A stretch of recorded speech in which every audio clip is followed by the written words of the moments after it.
お疲れ様です。お疲れ様です。今回は、帝国陸軍を築き上げた功労者にして、閥族の代名詞とも言える悪名をも築いた明治の元勲、山形有朋を解説する。なんか悪いイメージで語られる印象のある人物だ。山形有朋は帝国陸軍の構築や地方自治など取り組んだ仕事が多い一方で、いかんせん政党からの朝鮮主義を取ったり、軍や中央官庁に強力な派閥を形成して主要たる実力を発揮し続けるなどした影響もあってか、どちらかというとダーティーな印象で語られる側面がある。しかし、文献によっては伊藤博文に並ぶ成果を残した元勲とも称されており、実際のところ、この山形有朋はどんな人物だったのか、そこを見ていきたい。山形有朋は、文久4年に長州藩の倉本月中元を務める父親のもとに生まれた。それって何をする役職なの？長州藩が管理する倉庫の下男らの頭なんだが、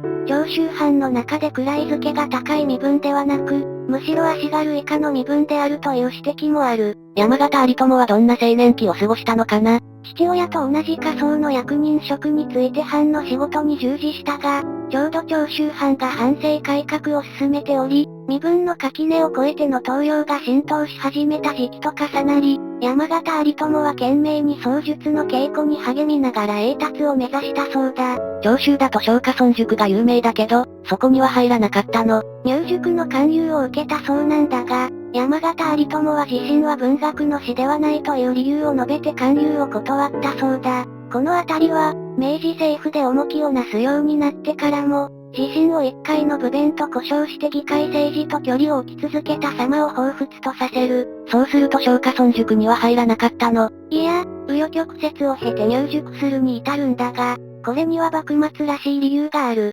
幕末らしい理由とは？尊皇攘夷だ。長州藩は、吉田松陰の提言も影響して、京都において情報収集業務を遂行させるため、複数の若手を京都に派遣することとした。その中に、まだ松下村塾生ではなかったものの、山形有朋も派遣員に抜擢され、京都に赴くこととなった。当時の京都に行ったらそら尊皇攘夷に染まりそうだな。実際、山形有朋は京都で尊皇攘夷思想に触れるとともに、槍術による栄達という従来の野心から脱皮し、幕藩体制の変革のため勉学に打ち込むこととなる。そして吉田松陰が投獄され刑に処せられて以降も、山形有朋は尊皇攘夷の方針を捨てることはなく活動を継続しようとしたが、予期せぬ出張命令を藩から受けることとなる。どこに出張したの？藩の高官に随行しての江戸を目的とする出張だ。この出張先に関して、山形有朋は、後年は東京と解消し新政府の首都となって、自身がその新政府で絶大な権力を握ることになろうとは想像だにしていなかったのではないだろうか。想像しようがないわな。山形有朋は江戸出張の際に桂小五郎を同志らの活動に引き入れるべく説得を試みたり、江戸から帰任して以降も薩摩の島津久光を名手として尊皇攘夷の貫徹を図ってみたりと、幕末らしい動きに身を投じている。尊皇攘夷の志士っていうイメージが山形有朋になかった印象だから、これは意外だ。山形有朋は和歌をよく読んでいたんだけど、この時期の山形有朋の和歌を見ると、燃えたぎるような石で恵比寿をほふるなんていう内容の物騒な歌も残しているくらいだから、若い情熱もあったんだろうね。しかも、先ほども言及したようにこの時期、長州藩は変革期を迎えており、身分の垣根を越えての登用を本格化させ、その政策の一環として、山形有朋も史跡を与えられている。そして、山形有朋の人生において重要な二つの出来事が長州で起きる。二つの出来事って何と何？長州藩がイギリス島と武力紛争を繰り広げた下関戦争と、騎兵隊の創設だ。撮影戦争みたいなのが長州藩でもあったの？長州藩がイギリス、アメリカ、フランス、オランダの4カ国と交戦した武力紛争であり、結論から言うと、長州藩はこれに大敗し、攘夷の実現不可能性をようやく認識した事件だった。下関戦争は大きく2回の戦闘に分類できるんだが、第1回目の戦闘で砲台を徹底的に破壊された長州藩は、旧来の思想による軍備では海外に太刀打ちできないことを悟り、首脳交渉の身分を問わない構成員で新たな部隊を編成し、これを騎兵隊と命名した。この騎兵隊に山形有朋も入隊し、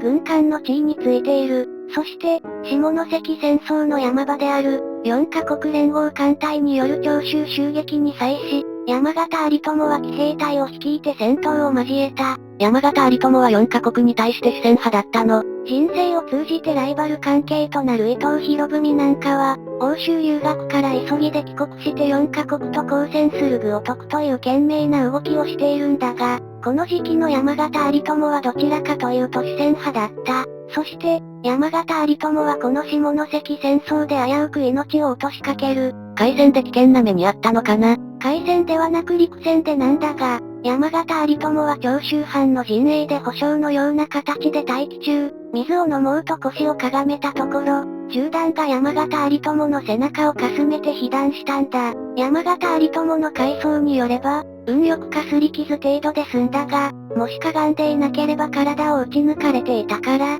運よく落命せずに済んだというわけだ。山形有朋は下関戦争の敗北で何を学んだの？まず、騎兵隊の構成員らの戦場における働きぶりを見る中で、武士階級の出身者が意外にも勇敢とは評価しがたい動きだったのに比較して、農民や商人出身者の中には武器を駆使して勇敢に戦闘を重ねる者が目立ち、山形有朋としては、貴族化してしまった武士階級よりも、平民階級に戦力としての価値を見出した点が挙げられる。後年、山形有朋は徴兵令の施行で歴史に名を残すことになるが、この時の直接体験が、平民で構成される国民的な軍隊の編成という考えの援引になったのではないだろうか。下関戦争の結果、長州藩は上位の無謀さを認識するだけでなく、幕府による第一次長州征討を経て、藩内の砂漠派が一掃されたことにより、長州藩は薩摩と結びつつ、